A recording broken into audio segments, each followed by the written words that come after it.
नमः सिद्धेभ्यः। ओम नमः सिद्धेभ्यः। ओम नमः सिद्धेभ्यः।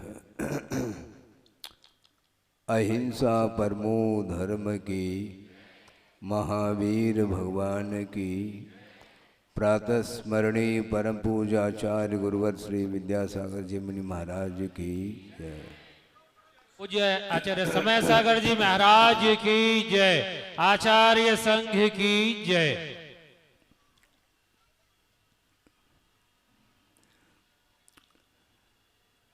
दीक्षा लेने की भावना जिसके अंदर होती है, उस भावना को सुन करके ही मन प्रफुल्लित हो जाता है। और जिन्होंने दीक्षा ली है पवित्र भावना के साथ, उनका मन कितना प्रफुल्लित होगा वो उसका संवेदन वही करते हैं। संवेदन जो होता है, गुरुदेव ने कई बार कहा है कि ज्ञान तो स्व और पर का भी हो सकता है, अतीत अनागत संबंधी भी ज्ञेय पदार्थों की जानकारी हो सकती है, किंतु जो संवेदन होता है वह वर्तमान का होता है और स्व का होता है। इसलिए प्रमाण सागर जी जिनकी दीक्षा सोनागिरी में हुई, अभी सुधा सागर जी का नंबर आया कि आपको भी दो बातें इस विषय को लेकर के करनी है, तो वो स्वयं कह रहे हैं कि आप ही लोग बोलो, आप ही लोग। हमने उनको कहा कि आपकी दीक्षा जो हुई है वह ईसरी में हुई है, और ईसरी में जब दीक्षा आपकी हुई तो मिश्री का जो स्वाद लिया है उस स्वाद को सबके सामने रखना चाहिए। तब उन्होंने भी अपने भावों को संजोते हुए आप लोगों के सामने रखा। बहुत प्रशंसा का विषय इसलिए है क्योंकि यह जिनलिंग है, और जिनलिंग को धारण करने के लिए जो अवसर प्राप्त होता है वह विरलों को होता है। बहुत दुर्लभ वस्तु है जिसको उन्होंने प्राप्त कर लिया है, और दुर्लभतम जो वस्तु प्राप्त हो जाती है उसका मूल्य हम आंक नहीं पाएंगे, उसका आकलन नहीं किया जा सकता। अमूल्य वस्तु को उन्होंने प्राप्त कर ली है, और उसके माध्यम से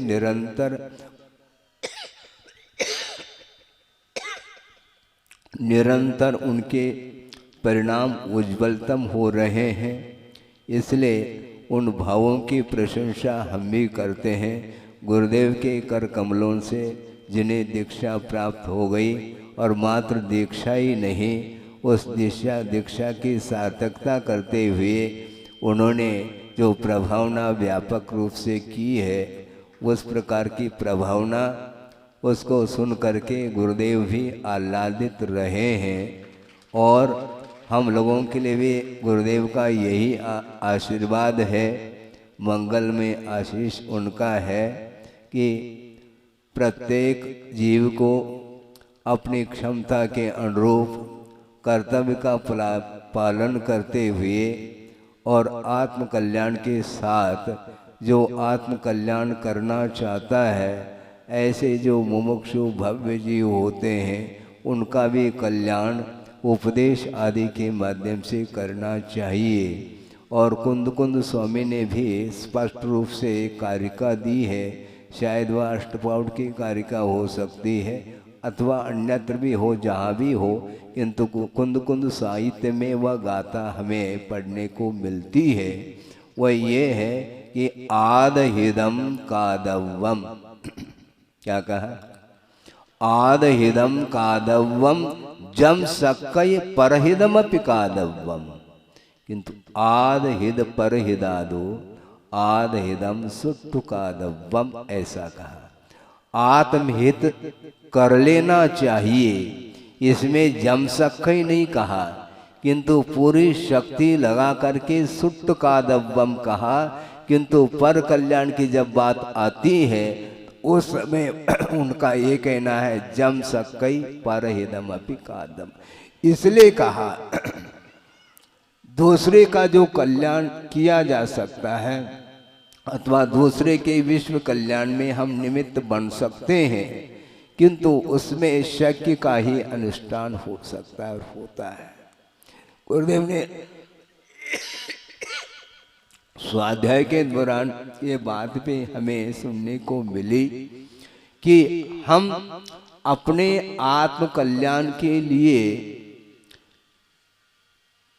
अपने आत्म कल्याण की भावना भी रख सकते हैं और अपने आत्म कल्याण की पीछे भी पड़ सकते हैं, किंतु दूसरे के कल्याण की भावना तो हम रख सकते हैं किंतु पीछे नहीं पड़ सकते। इसलिए नहीं पढ़ सकते, उनकी क्षमता और उनका सामर्थ्य उसको सामने रखते हुए एक कुंद ने कहा जम सकई परहिदमपि कादव्वम। और पुष्पा स्वामी का भी यही कहना है कि स्वहितम उपलिप्सु, जो अपने हित की चाह को लेकर के यदि गुरु के चरणों में आता है तो निश्चित रूप से उसके कल्याण की भी बात होनी चाहिए। और मान लो दूसरी बात उनका ये कहना है, कोई भी व्यावहारिक दृष्टि से देखा जाए, सैद्धांतिक दृष्टि से अंतर आ सकता है, अनुव्रत है, महाव्रत है, आदि आदि, किंतु उनका ये कहना है अपने आप में कोई न व्रत छोटा होता है न बड़ा होता है, व्रत तो व्रत होता है। मुझे स्मरण में वह विषय आ रहा है, संक्षेप कर रहा हूँ, समय हो रहा है, कि पहली कक्षा का अथवा पहली कक्षा का ही हो सकता है, स्मरण है मुझे, हाँ पहली कक्षा का छात्र है। और उसके सुनिए, गौर करिए, पहली कक्षा का छात्र है, मैं भी बगल में बैठा था, तो मैं भी पहली कक्षा का ही तो था, तभी तो बगल में बैठा था। हाँ।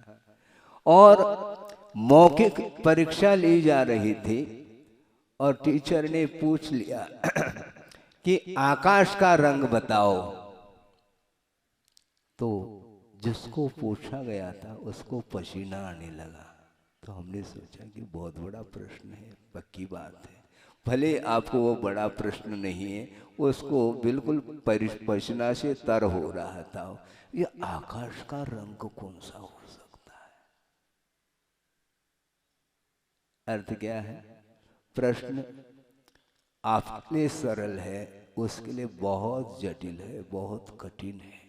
इसलिए गुरुदेव का ये कहना है कि अनुव्रत का जो दायरा है, अनुव्रत का जो रेंज है, वह पहले पाई से लेकर के 99 पाई तक वह अनुव्रत के रूप में ही वह समाहित हो जाता है।